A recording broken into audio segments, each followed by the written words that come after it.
cómo es podar un arbusto. Este arbusto ahora mismo no tiene ningún tipo de forma. Vamos a darle una forma circular, una forma redonda. Vamos a retirar todo lo que es el sistema de letrero, todo lo que esté ensayando el arbusto para darle una forma básica. Vamos a retirar esto. Vamos a empezar a hacer un corte en esta esquina. Empezamos por aquí, dándole la forma y después cogemos la punta. Para eso necesitamos dos tipos de tijeras. Necesitamos la tijera básica, necesitamos la otra tijera, la tijera de podar. Esta tijera es es lo principal que tenemos que tener. Aquí vamos a estar dándole una forma por esta área. El corte lo podemos hacer así, podemos hacer así. En este caso vamos a empezar a cortar toda la área para darle una forma circular. Y esto eliminando así.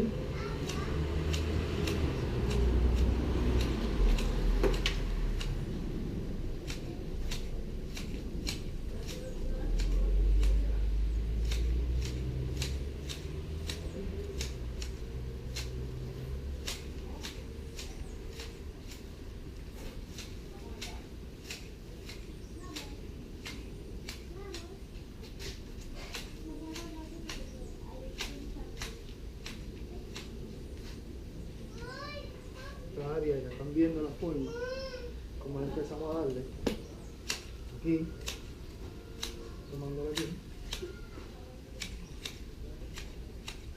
darle la forma. Esa parte de arriba la vamos a dejar para lo último.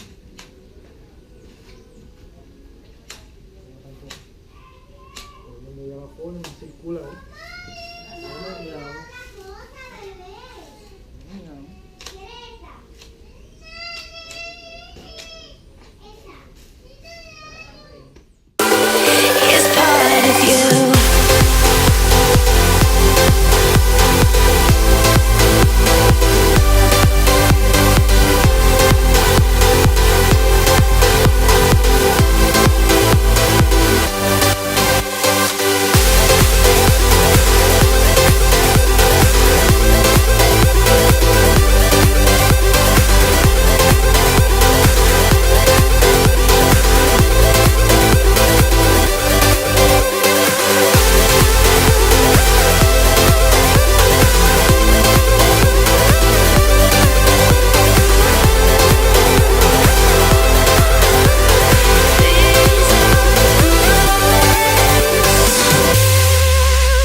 arriba y poco a poco podando. Espero que les haya gustado. Nos vemos pronto, la gente de YouTube. Cuídense, bye.